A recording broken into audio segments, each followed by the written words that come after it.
26.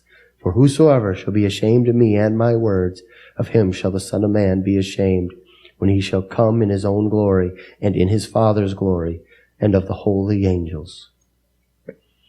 That same chapter, let's go to Luke 9, and we'll start in 57. So we'll go to the end of that same chapter, reading in 57. And it came to pass that as they went in the way, that they went on the path, a certain man said unto him, Lord, I will follow thee, whithersoever thou goest. And 58. And Jesus said unto him, you know what? Foxes have holes, and the birds of air have nests, but the Son of Man hath nowhere to lay his head. Why does he say this? It sounds so glorious, so glamorous to follow Christ. But Jesus says, you know what? Following me is not comfortable. It's not easy. Take up your cross daily. And he said unto another, so the one guy says, I'll follow you, Christ.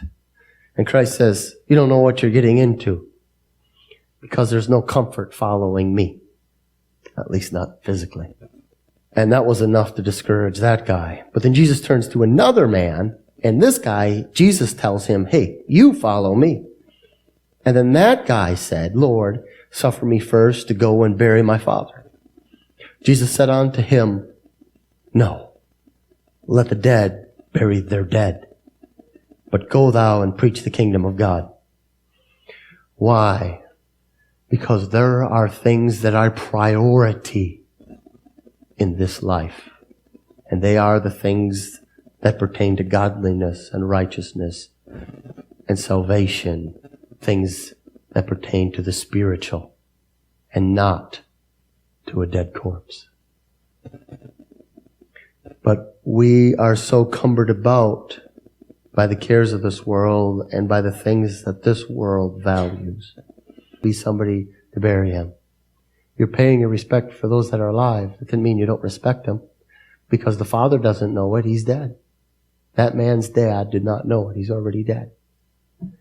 And so a lot of times that's what people do. They want to go and they want to pay respects after someone died because they felt guilty because they didn't show the love and appreciation and respect to that person when they were alive. If you haven't done it when they're alive, then forget it by the time they're dead. Get it done. Mend your relationships now, today, while they're living. So when they die, you say, I was ready. You see, but it's a whole picture of the rapture. People ain't ready for Christ to come back. Jesus says, today is the day of salvation. Make yourself ready now. And so Jesus, he said, no, let the dead bury the dead. Why? Because he doesn't always make it completely enticing to follow him. Because he wants to know if you're willing, what did he say? To count the cost. To evaluate whether you're really going to carry through and be a Christian.